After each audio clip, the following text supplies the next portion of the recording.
Hey, my creative friends. I'm Shannon from Shannon Studio, and we talk about creativity. This week in particular, we're talking about Christmas and different traditions in Sweden and Christmas in Sweden, and just some different thoughts for the holiday. Today, let's see. Today is Santa Lucia Day in Sweden. So I knew this was coming up, and so I asked a couple friends. I was at their house. I was asking. I said, "So what is Santa Lucia Day?" And they've been here quite a while. And one was an American, and one was a Polish from Poland, and neither one of them knew what it was. And I said, "Well, I got this book, so I was going to read about it." They go, "Oh, well, when you know, tell me, tell us." So I thought that was kind of funny. I wasn't quite sure when I went into this what it was. I knew it was today, so I thought I would talk about it today, but I got this book when I was at Nordica Museum. When I went, not very many places have English books, like English written books, and so when I found them, or found a few, it's like, oh, I'm gonna get these. So it was this book, and so I started reading it, and I was really confused by the time I was done to what it was. So I was gonna we'll just talk a little bit about it. So first off, to some people, she's a saint. To Catholics, she's a saint that's been venerated, that's been in the canon of the Mass, so she's a real person. But to others, it's a myth. She's a myth, and she doesn't exist. And so right off, you kind of go, ooh, what, where's this going? So, she became, she became someone who triumphed over darkness and love and generosity. And there were a couple poems in the book too that talked about that, that idea of the darkness coming to the light. They call her the Queen of Light. And so, there's some things that over the years that have lasted. And I think they're almost like with every holiday and tradition that we think is a tradition. It's morphed over time. It's evolved into what people need. I mean, we're creative people. And so we will often move things, transform things to make them into our, fit our own needs. And that's what I have found with this. A little bit of background in history.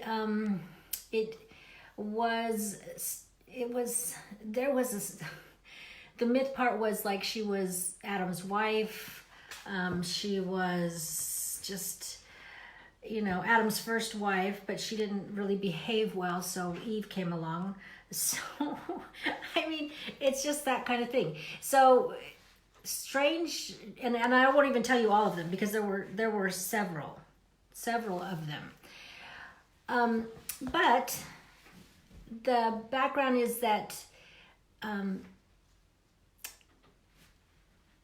she was a female. She was there was a procession that she brought in light from the darkness, and then there were all these companions that went with her. And originally it was just her, but then she had some bridesmaids and they would dress up like mock brides, and then there became star boys and bakers, chimney sweeps, elves, the bigger elves with masks over their face.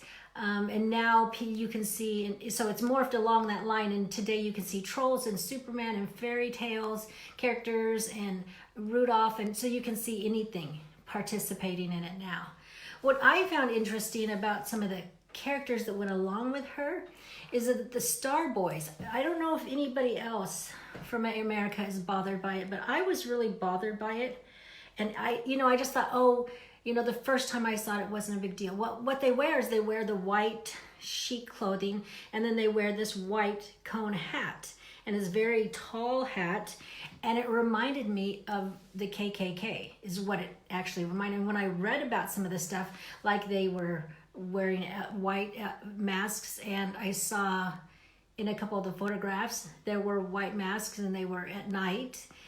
it really bothered me, and I try to keep shaking it, but I can't keep, I couldn't keep shaking it, that they look so much like that. And that was just my own personal, I didn't read that anywhere else. It was just this guttural kind of reaction when I saw them. And, the negative connotation to me of the KKK and what they stand for and what they've done in the past, it just really put a damper on the Star Boys that probably a lot of other people really like. Another thing was that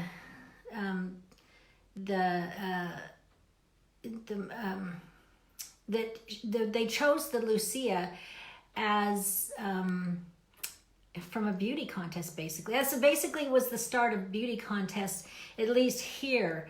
And it was, I think, I forget how early, 1980, not at 1984, late 1800s. And so they would pick somebody who was the classic Swede beauty of blonde hair, fair skin, and, they started having those contests where you sent in pictures and basically you were chosen for your features. And, I kind of thought, well, that was in introduction around the same time that earlier, it was earlier than what they came in America. So I wondered if that was the start of beauty pageants in America too. So it was just interesting reading all these things and these kind of tie-ins to what it was. In fact, what was it, 1854, P.T. Barnum wanted to put on a beauty contest, but there was such protest that he had to stop it, and it wasn't until later, 50 years later or so, that they started doing that. So that was interesting too. Lucia spread to Finland in the 30s, 40s, in Denmark, 50s in Norway. So now it's more of a Scandinavian thing. And let's see, there's lots of controversy around it. And, schools, about kids being chosen to be gingerbread because they had dark skin, gingerbread men, or girls because they had dark skin, which is like, yikes. And, the boys wanting to be Lucia and, girls wanting to be Star Boys. And so there was a big thing about that. And there was a black Lucia at one point. Oh, Erica. Hi, Erica. Hi, Trisha. Hey, gals. Erica says, a side note, Kinley is always mesmerized by you when she watches your videos with me. Oh, that is so funny. Kenley Rose is her beautiful name, and she is my granddaughter. I have very few granddaughters, so, we prize those granddaughters. We have 3. And, yeah, that's so funny that she would do that. You are like 2 little peas in a pod, Erica. I saw some pictures, and it's just like, you 2 little peas in a pod. Okay, so back to Lucia. So that, then there was this black Lucia, and there was an outrage and stuff like that, and so there's a lot of controversy associated with this that we don't really see. And what it boils down to is, I think we as a people, we create what we need in our celebrations and our holidays. And I think St. Lucia Day is no different. And what I think it's morphed into for most people is a young girl bringing light, and it was often associated with coffee and baked goods and some certain cake called Lucy Cats. I don't know. My Swedish is like non-existent, but certain things. So, and I know Misty, a friend back home, her daughter for years has gotten up early in the morning before everybody else, and I saw the pictures of her delivering. She has the white, and she's got the crown of candles that stays traditional, and then she brings a tray of, I don't know exactly what she brings, but some treat. It seems like a little treat and a little drink. And I think that's what it's morphed in for most of us when we think of that, is that generosity, that giving, and the singing. Today, Joseph School celebrated it. So we went, school starts at 8:35, and we had to be there at 7:45 for the kids to get ready, and the program started at 8 o'clock outside, and it was just dawning. The light was just coming up. and they sang songs, and they had the traditional, all the kids, they were either in Santa Claus suits, which is not traditional, the white dress or gingerbread, and then they had the certain girls with the crowns, but then everybody else who had candles, electric candles, could carry the battery operated candles. So it was pretty, morphed into what most people think of what the tradition. And they sang songs in Swedish, and it was just a very nice time. So I think, sometimes and then people will get mad. You're wrecking the tradition, or people will get mad. You don't know the tradition and you're celebrating it the way you want to, and it's true. Both of them are true, and so I think we have to just be more intentional ourselves when we want to celebrate something, and make sure our family sees what we're celebrating it for. Because if you look at this particular holiday, it's just like a lot of them that have so many elements brought in over generations, decades, and hundreds of years for some of them, where it's you can't find the original intent necessarily, and nor would you necessarily want to keep that original intent. And so, it just reminded me to be more intentional about what I celebrate and about how I celebrate it, and to make sure my family knows, to make sure there's an understanding behind what we're celebrating. And I think if we do that, I think then it moves forward in our families in a way that is meaningful for us, and it takes out some of these other things that may have started that way, may have morphed that way, that we don't want, and then brought in some of the things that we do like. And like Misty and her daughter, that is a delightful thing to see, and she brought so much happiness and joy to people. And it's just a surprise. Oh, one of the things was that it was an element of surprise.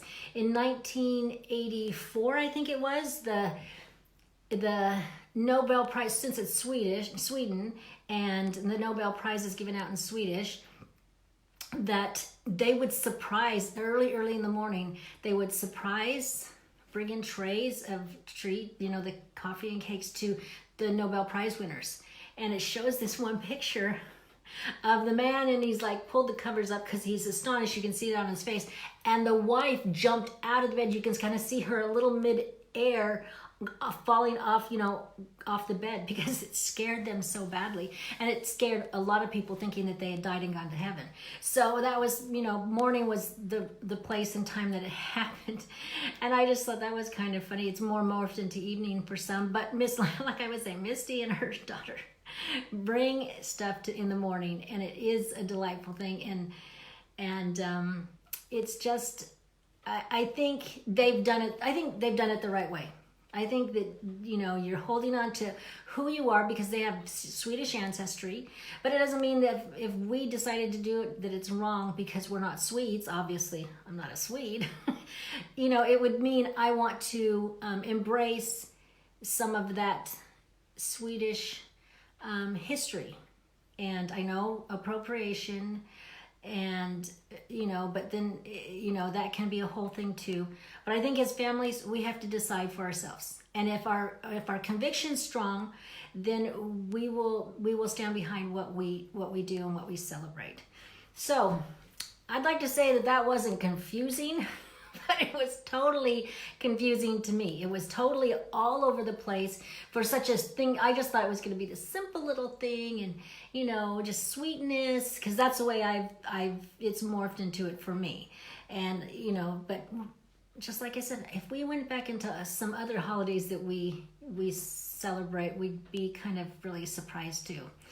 So that's my Saint Santa Lucia for my Swedish time here, and we'll see. I'm going to keep reading this little book. I'm halfway through, but I wanted to keep reading it, see a little bit more about it. I kind of skipped around in it. So, check out your holidays.